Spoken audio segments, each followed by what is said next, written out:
বন্ধুগণ, আপনারা জানেন যে গতকাল আমাদের সহযোদ্ধা শরীফ ওসমান হাদী শাহাদাত বরণ করেছেন।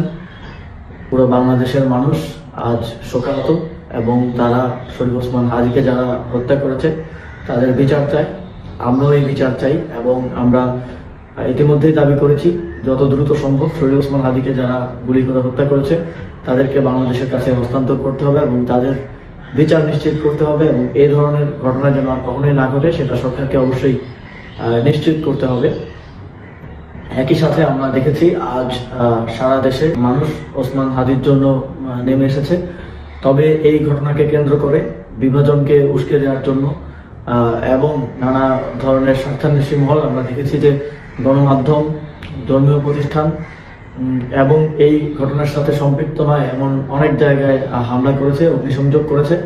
আমরা স্পষ্টভাবেই এর বিরুদ্ধে আমাদের অবস্থান ব্যক্ত করেছি এবং আমরা শঙ্কা করছি যে এই ঘটনাকে এবং এই আন্দোলনকে বিতর্কিত করার জন্য, প্রশ্নবিদ্ধ করার জন্য, জুলাই গণঅভ্যুত্থানকে ব্যর্থ প্রমাণের জন্য আজও বিভিন্ন স্থানে হামলার এবং বিভিন্ন স্থানে ভ্যান্ডালিজম করার এক ধরনের পরিকল্পনা রয়েছে। আমি বাংলাদেশের জনগণকে আহ্বান জানাতে চাই, আমাদের দেশের সম্পদ রক্ষা করার দায়িত্ব আমাদের এবং কোনো ধরনের সেন্সিটিভ প্রতিষ্ঠান, ধর্মীয় প্রতিষ্ঠান এবং সংবাদ মাধ্যম, ব্যবসায়িক প্রতিষ্ঠানের যেন কোনো ধরনের ক্ষতি না হয় সেটা নিশ্চিত করা আমাদের দায়িত্ব।